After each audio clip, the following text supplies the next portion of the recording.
அஸ்ஸலாமு அலைக்கும். எல்லாம் நல்லா இருக்கீங்களா? இன்றைக்கி நம்ம சேனலில் இப்போ நம்ம பார்த்துட்ருக்கிறது வடை. சூப்பரான வடை, அதுவும் மரவள்ளி கிழங்கு வச்ச வடை. சூப்பராக இருந்துச்சு, செமையாக இருந்துச்சு, நல்லா இருந்துச்சு. எப்படி செய்கிறோங்கிறத வாங்க இப்போ வீடியோக்குள்ளே போய் பார்த்துலாம். அதுக்கு தேவையான பொருட்களும் பார்த்துடலாம். மரவள்ளி கிழங்கு நீங்கள் வச்சுருந்தீங்கன்னு சொன்னாக்கா, வாங்கி வச்சுருந்தீங்கன்னு சொன்னாக்கா, அதை நல்லா தோல் நீக்கிட்டு நல்லா அரைச்சி கொண்டு வந்துடுங்க, இல்லைன்னா துருவி கொண்டு வந்துடுங்க. அது உங்களுடைய ஆப்ஷன்ஸ் தான். எப்படின்னா நீங்கள் துருவி கொண்டு வந்துக்கலாம். கொஞ்சமாக இருந்தாலே போதும். நம்ம அதில் அடிஷ்னலாக நம்ம கடல மாவு இதெல்லாம் சேர்க்க போகிறோம். அது நல்லா சூப்பராக இருக்கும். மஞ்சத்தூள் கொஞ்சம் போட்டுக்கோங்க. அரிசி மாவு ஒரு கையளவு போட்டுக்கோங்க. வெங்காயம் நல்லா நைஸாக கட் பண்ணி எவ்வளோ வேணால் நீங்கள் சேர்த்துக்கலாம். வெங்காயம் சேர்க்கும் போது டேஸ்ட்டு நல்லாயிருக்கும். ஒரு 4 வெங்காயம் போல் நான் சேர்த்துருக்கேன், மீடியம் சைஸில். நல்லா நைஸாக கட் பண்ணி அதை சேர்த்தாச்சு. உப்பு தேவையான அளவு சேர்த்துக்குங்க.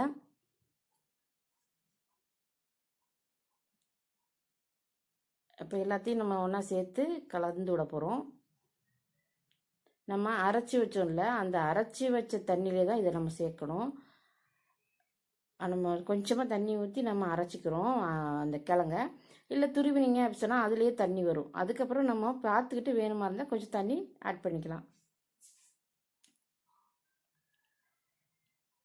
இப்போ நம்ம கடல மாவு இதில் சேர்க்க போகிறோம்.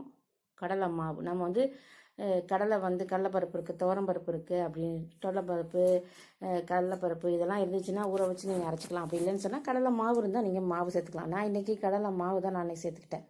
2 கை அளவுக்கு கடலை மாவு நான் சேர்த்துக்கிட்டேன்.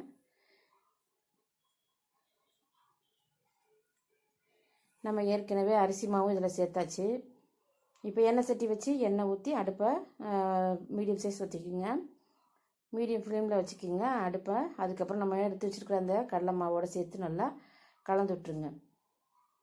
கலந்து விட்டு பாருங்கள் எப்படி இருக்குங்கிறத நம்ம கலந்து விட்டு பார்க்குறோம். எடுத்து போடுற அளவுக்கு வருதான்னு பார்த்துங்க. கார்ன்ஃப்ளவர் மாவு இருந்தால் இது அடிஷ்னல் தான். நம்ம வேணும்னா சேர்த்துக்கிட்டு நல்லா இருந்துச்சு, கரகரன்னு இருக்கும். அதுக்காக இல்லைன்னா கார்ன்ஃப்ளவர் மாவு இல்லைன்னா நீங்கள் அதை ஸ்கிப் பண்ணிக்கலாம். பச்சை மிளகா காரத்துக்கு தகுந்தாற் போல் நீங்கள் போட்டுக்கோங்க. போட்டுட்டு அதுக்கப்புறம் நம்ம கருவேப்பிலையை கட் பண்ணி போட்டுக்கலாம்.